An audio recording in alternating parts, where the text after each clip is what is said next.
Without him, I could do nothing. Without him, I'd surely fail. And without him, I would be drifting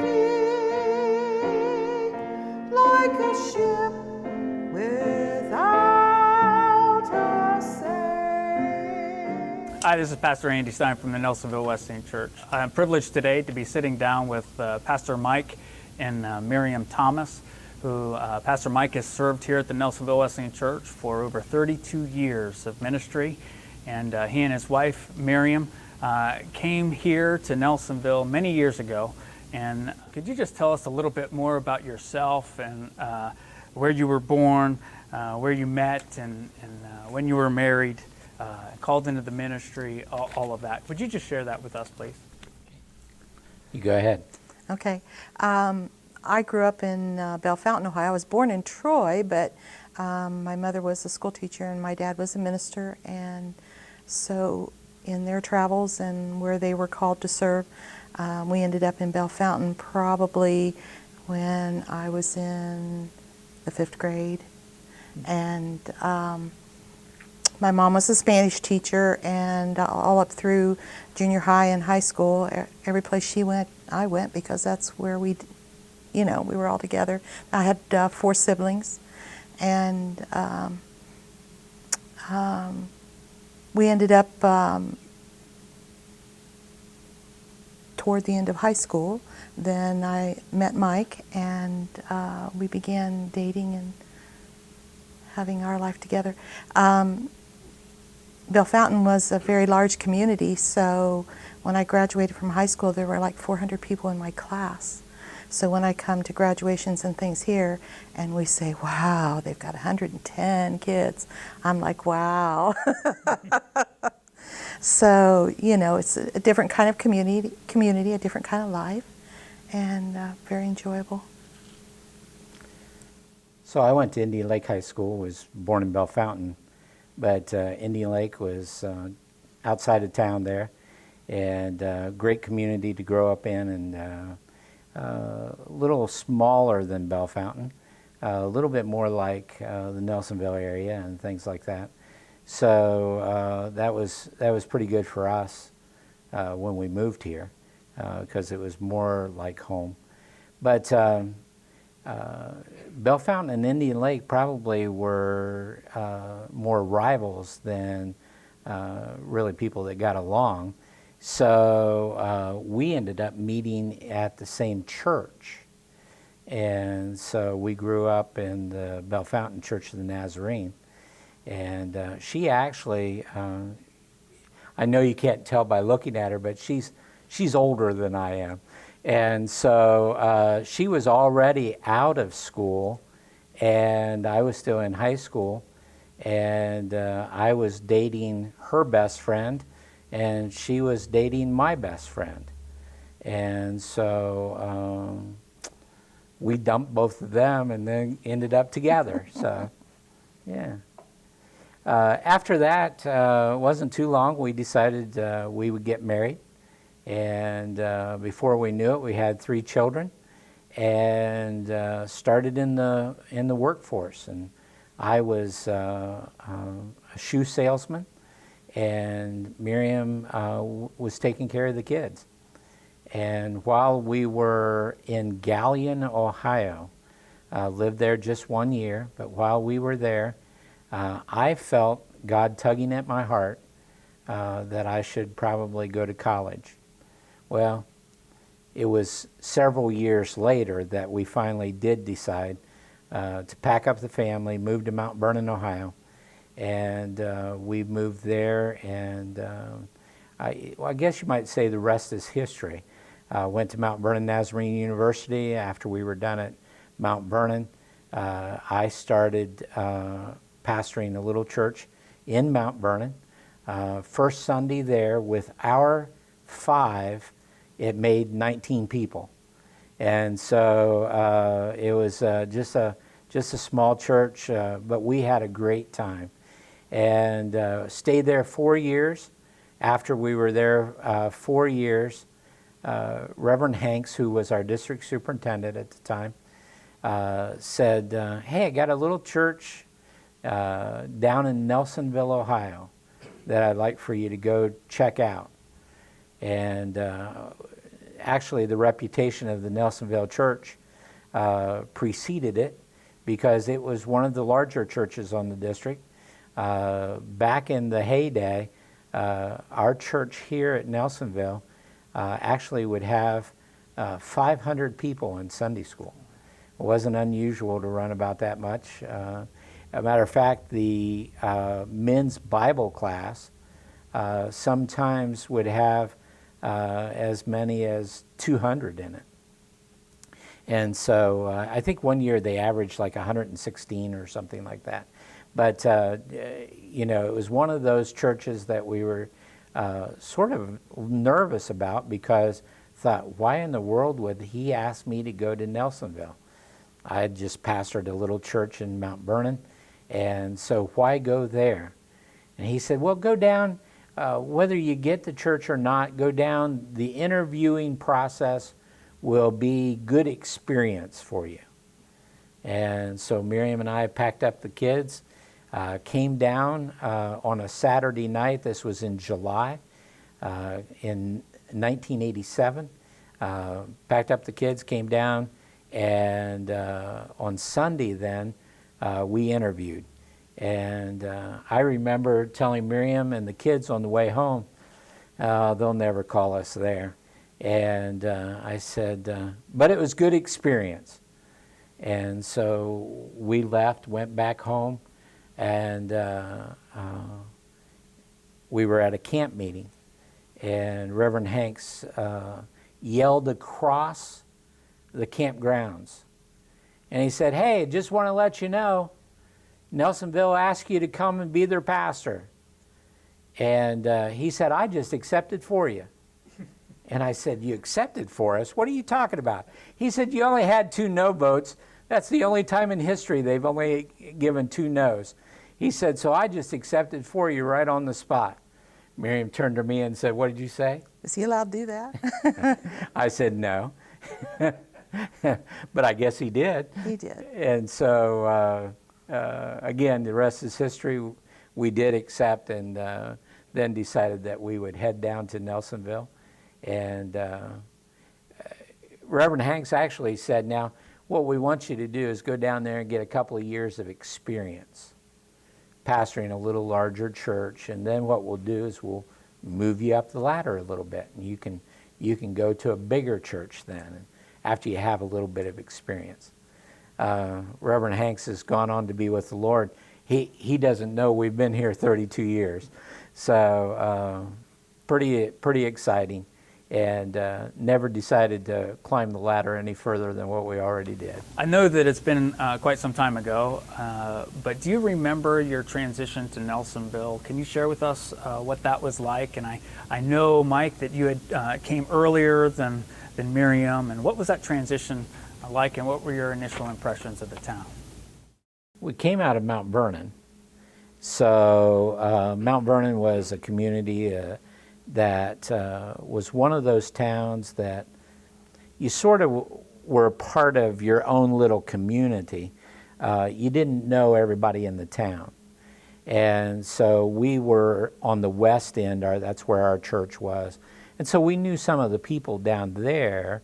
But as we came to Nelsonville, one of the things that we were really excited about is this was a community. And you'll hear me talk about that particular, use that particular word probably pretty often, because I was excited because it was a community. You know, people knew people. That can be bad sometimes, but for the most part, I think it's been good over the years. And so as our kids went to the school system, you know, it was a smaller school system. Mount Vernon was a huge school system, and so that was a good transition, especially for our kids. I think they enjoyed a little smaller school system and being around people, getting to know everybody, and it wasn't just the smaller classes or the smaller groups. Everybody knew everybody, and that was a good thing, and we liked that. When we first moved here, I was traveling back and forth from Newark because I was working at a bank, National City, and their operations had all changed, and so everything was taken to Newark. And knowing that they were going to close that operations shop when everything was completed and take everything to Columbus, I told them I would stay on until things were finished up. So I was driving back every day. Some days I stayed with my mom. Some days I, drove back home. I started driving back and forth every day when I found out that I had been diagnosed with melanoma cancer. So that changed my, my desire to be here with my family instead of being at my mom's and being away from them, because I didn't know what they were thinking and feeling and going through. So there was that travel back and forth. I can remember coming up from Lancaster and seeing the hills and knowing that I was getting closer and closer and realizing that that was where home was. Do you remember roughly about the girls' ages or grades or? Let's see. We had 2 in junior high, and Nicole was a freshman. So it would be 7th grade and 6th grade, and then. So they were pretty little, and Mike did all the moving, so they had all their stuff in boxes everywhere, and they were trying to find their place in their room and all their stuff and where it went. So Mike did most of the transition because I was still doing work in Newark. And you both moved into the same place that you are now, at the church parsonage, Right. Yeah. You've been there the entire time. Yeah. Okay. Yeah, that's been our home for 32 years, 32 plus. One thing, when we first came to Nelsonville, the church was playing softball at Lancaster. We had a softball team at that time, and so they were playing at Lancaster, and so we decided to stop. And so we actually got an opportunity to meet some of our folks before we ever moved to town. Some of them really didn't even know who we were. And I remember Charles and Mary Margaret Gaston were 2 of the first people that we met away from the church setting. And so that was pretty interesting to get an opportunity to meet in a more casual setting and really get to know some people, away from the church. One of the things about when we first moved, our very first service here, it was a Wednesday night, and Miriam had just been diagnosed with the melanoma. And so the kids were upset, I was upset, obviously she was upset, and so she decided that maybe it was just good to come home that night. And so she drove to Nelsonville and got here just in time for the service. And we did Wednesday night services in the ladies' Venice class. And so you want to tell about the First service? The anointing? Sure. I don't know if we had 16, 17 people. It was a real pretty small, intimate pretty small group. crowd. But they had everything. They had the singing and the testimonies and everything, and it was all just like a regular service. And as I sat at the piano, Harry Childress was here then. And you mentioned that I was sick and that perhaps we could pray about that. And as they gathered around me at the piano, Harry ran over to the church to get the oil for anointing. And as he came back, he said he saw a glow around the piano bench and around me. And I knew something had happened, and I felt reassured. but I didn't know the whole picture from his view. And he shared with me later how he felt that before they ever began to talk about what I needed, that God was moving and changing and healing. And I appreciate that. We thought it was pretty difficult at the time, because we thought, here we are moving to a new church, and the very first service, we have to disclose the fact that she had melanoma. And back in 1987, melanoma was not a kind of cancer that you wanted to have. There weren't very many people that were making it through melanoma. And we were just blessed in the sense that we had a church family at that particular time. And what a way to start. But we had a church family at that time that could wrap their arms of love around us and say, you know, we're going to be with you through this. And obviously they were. And not only the church, but much of the community. Miriam reminded me today of how some of the school teachers helped Michelle especially. Mrs. Hall, she but took her but out. helped the other two girls as well, and really helped the family. And you know, we wouldn't have gotten that kind of support in the Mount Vernon community. Not that the Mount Vernon community wasn't a caring community, but it's just that this community came together and helped us through a very difficult time. The word on the street is that you are quite the golfer. Is that true? That is true. We were going to actually turn professional at one time. Don't know if I'd have made it or not. You know, I had a head problem at the time.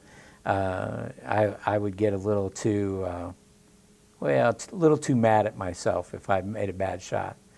But when we moved to town, it was pretty exciting because Joe Edwards at the time had a little par 3 here in Nelsonville, and before I'd go into the office, I'd go play 9 or 18 holes and get that in before it's even time to come to the office, and got to meet a lot of the guys in the community from there, and that was pretty interesting.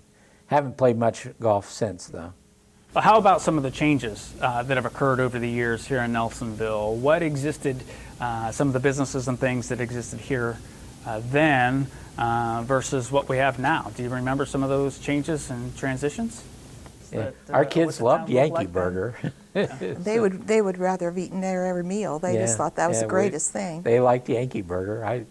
It was okay for us, but the kids really liked Yankee Burger. That was pre-McDonald's. Mm-hmm. McDonald's did come in pretty shortly after that, but we didn't have Burger King. We didn't have any of those kinds of places. I think we had where Coffee Cop was, Southern Hills was there at the time, and then Wood's Restaurant was more downtown. Mm-hmm. And so we would frequent those places every now and then. And then there were a couple of little diners just outside of town here. We still had a 5 and Dime, of course, Mowers. And we loved going in there, especially at Christmas time, and just buy a lot of the Christmas gifts for the kids. I think there were 2 or 3 pharmacies, and each one of them was fun to go into at the time. And the drive-in was out in Doneville, and so you know, that was still there. We didn't have a movie theater, but we did have the drive-in, and then LS. Oh yeah, I forgot about that. One of the guys from our church, Charlie Leckleitner, worked at LS, and he was just a jewel. If you needed anything, he knew where it was, and you could go in and things like that. And so, yeah, it was A lot of the businesses have changed over the years, but Spaghetti shop. yeah, we had that time when the spaghetti shop was here, and we still had Dolly Ray shop had Oh, a dress shop. had a dress shop, and then what was that other place? Super 10 or something like that. It was a pretty neat place to go into too. It was a sort of a discount place, but yeah, we've seen a lot of changes, over the years.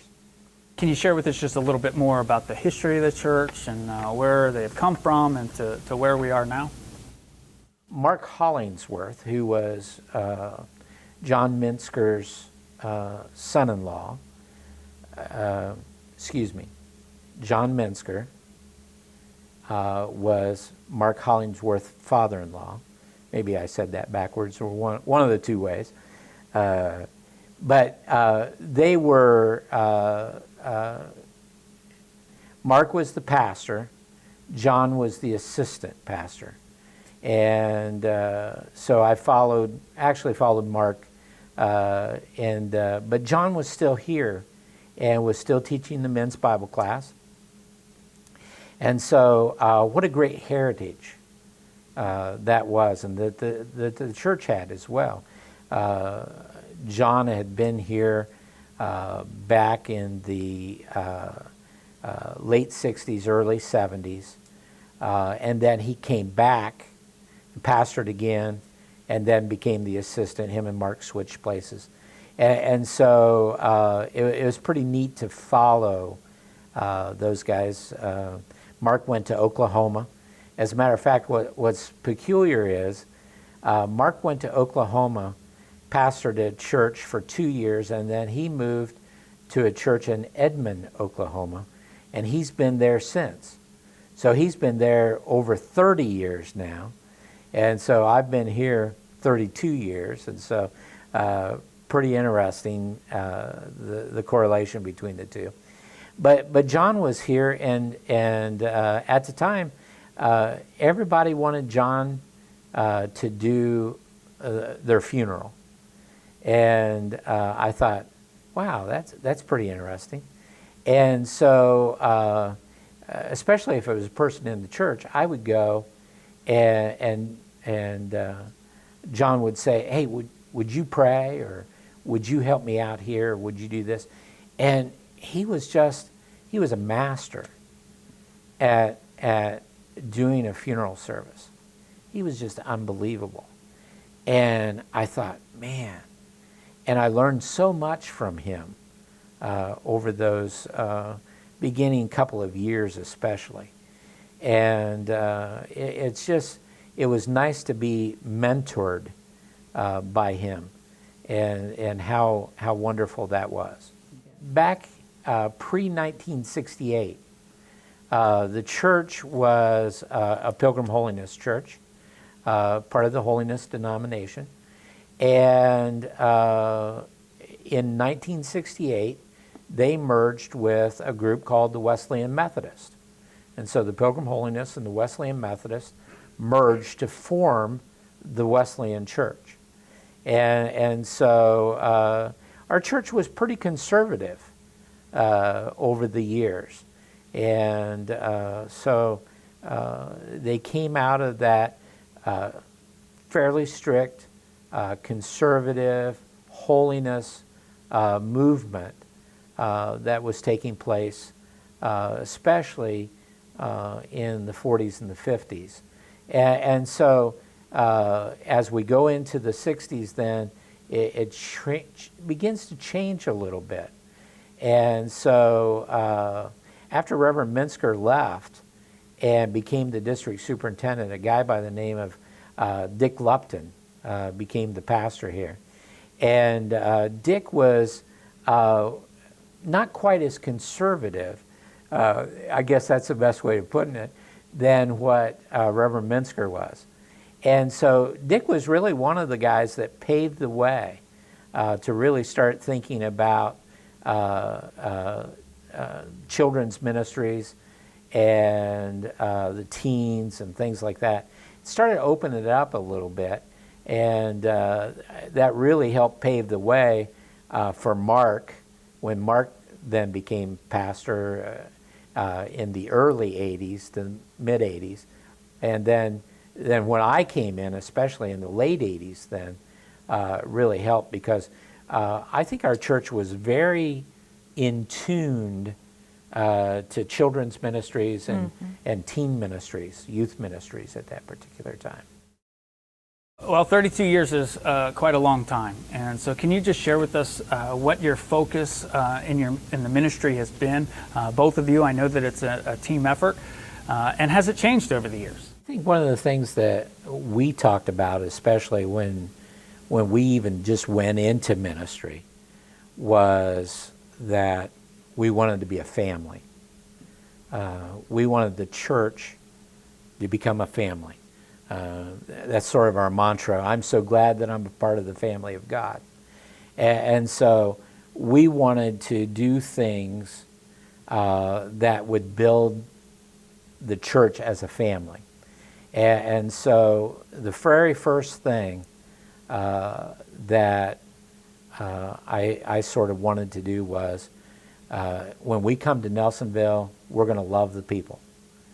And whatever we do is going to revolve around loving people. And so that was visitation, that was ministering to people, visiting people in the hospital, those kinds of things. And then beyond, excuse me? The development of the quartet happened in that part of our ministry. Yeah. And then from there, we are a family so that we can minister to community, back to the community, because it's bigger than just these four walls. It's reaching out into the community. So they developed a quartet, Bound for Glory, and they sang in a lot of the churches in the community and around. We started doing Sounds of the Season. Eddie Van Berber helped me out with that, and sort of started working with those kinds of things. And so we did it at the Opera House for a number of years, and we did it here and things like that. And it was the kind of thing that we tried to keep the cost down as little as possible, so that it would minister to the people of the community, sort of a giving back to the folks. We did Christmas in July. Linda Stumbo really started that for missions and reaching out. And so what ended up happening is we ended up sharing clothes with the community, helping out with laundry detergent and school supplies and food and different things like that. Just a family fun day to come together. And we got to blow up games and did a lot of things out on the playground and things like that. Hot dogs for a quarter. Yeah, and then as you started coming in and working with the teens, we did a lot of more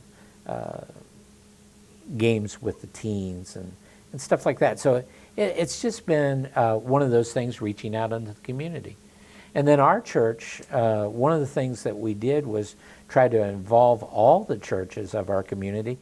Yeah, so we started a thing called Rallying the Valley. And so we got all the churches together in the community, and we did a one-day event. And we had something for kids, we had something for teens, we had something for adults, had a big feed. We usually did it out to Hocking College, but we did a couple of in-town things like that. Another thing that we did, O'Neill Hartman Insurance helped us out with doing the concert series. And we'd have 4 or 5 large singing groups coming in during the year, nationally known, and brought them in, and just an opportunity for the community to come together. And again, the idea of family, the idea of community. And we tried to do as much of that kind of thing as we could. we wanted to be a community church, sort of like Andy Griffith, the All Souls Church and Andy Griffith. It was a community church. We wanted to be that kind of a church that not only did the people in the church know us, but the people of the community knew us, and we wanted us to be part of the family. And over the years, I can honestly say, if they wanted to come to our church, that's great. But if they went to another church, that's great too. And over the years, a lot of the different pastors and spouses have been really good friends of ours. And we were able to really, I think, work together to do some things in the community. Yeah. I know it won't take very long. If you walk the streets of Nelsonville and you talk about Pastor Mike and Miriam Thomas, you'll start to hear things like Christmas in July and the Christmas food baskets and all of the different outreach that you all have really built from the ground up that are staples now. And I know that the community is very thankful for all the different programs and outreach that the church really does, but you all have started. And it's quite the legacy.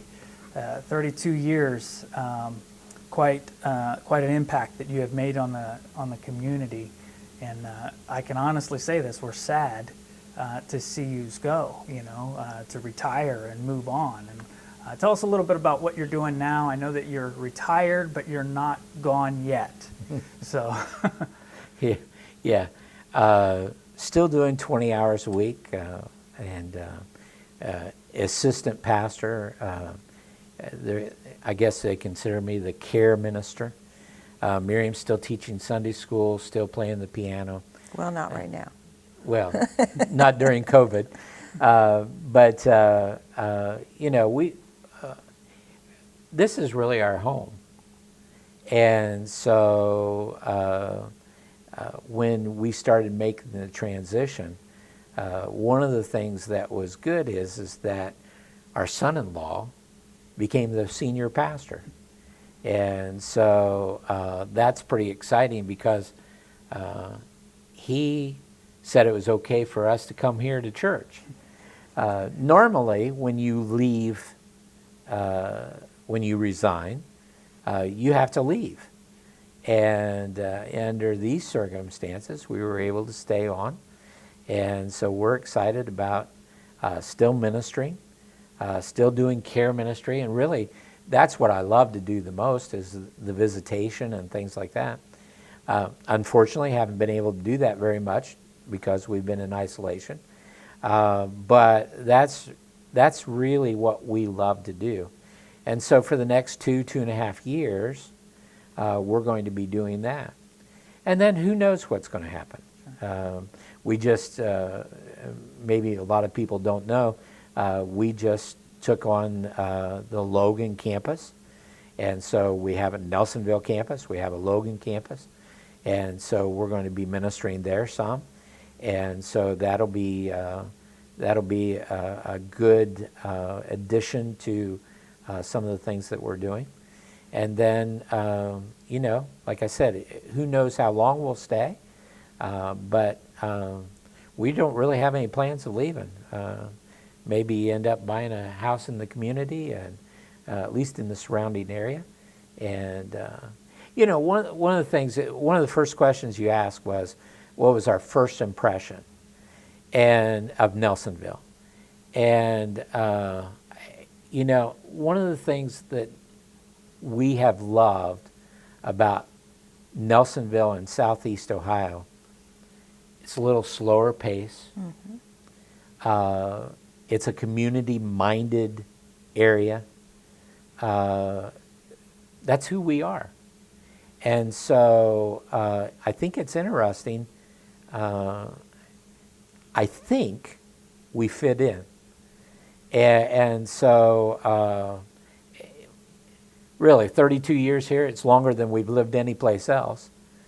And so just don't have any ideas or any thoughts of necessarily going anyplace else. So I guess as long as they'll keep us, we'll stick around. So. It's kind of like history repeating itself with Mark Hollingsworth and John Minsker.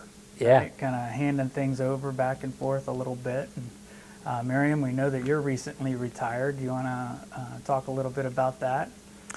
When we moved here, I had 9 years with the bank, with National City, and I just figured that would be my training. I was ready. I could be hired at a bank and I could go forward, and that didn't work out. And as I moved forward, one of the ladies from our church said to me, "Why don't you come down to OU? Why don't you check us out?" And I went, "Oh my, I don't think so."